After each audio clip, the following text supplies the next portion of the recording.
భద్రాద్రిలో ఇసుక అక్రమ దందా. అధికారుల సమక్షంలోనే జేసీబీలతో లారీలలో లోడింగ్. భద్రాద్రి కొత్తగూడెం జిల్లా మణుగూరు పద్మగూడెం ఇసుక క్వారీలో అక్రమ దందా ఉద్రిక్తతలకు దారి తీస్తోంది. సొసైటీ నిబంధనలను ఉల్లంఘిస్తూ ప్రొక్లైన్లతో నేరుగా ఇసుక తవ్వకాలు జరుగుతున్నాయని స్థానికులు ఆరోపిస్తున్నారు.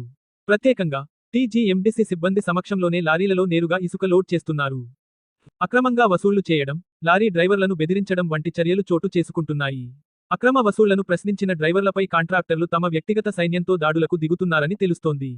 ఈ వ్యవహారంపై స్పందన కోరుతూ వెళ్లిన మీడియా ప్రతినిధులతో సొసైటీ సభ్యుల వాగ్వివాదం చోటు చేసుకుంది. కొందరు కాంట్రాక్టర్లు మహిళలను అడ్డుపెట్టుకుని అక్రమ ఇసుక దందా కొనసాగిస్తున్నట్లు సమాచారం. ఇప్పటికే పద్మగూడెం ఇసుక క్వారీపై అనేక ఆరోపణలు వెలువడుతున్నప్పటికీ సంబంధిత అధికారులు ఏ చర్యలు తీసుకోవడం లేదు. మరింత ఆందోళనకరంగా, అధికారుల సపోర్టు మాకుంది, మీరేం చేయలేరు అంటూ నిర్వాహకుల ధైర్యవాక్యాలు వెలువడుతున్నాయి.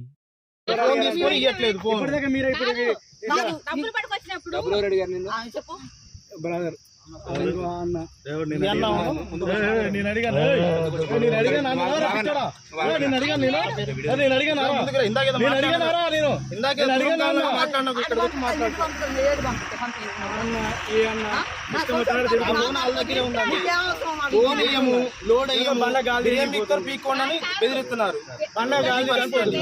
చాలా దారుణంగా ఉంది పరిస్థితి ఇక్కడ.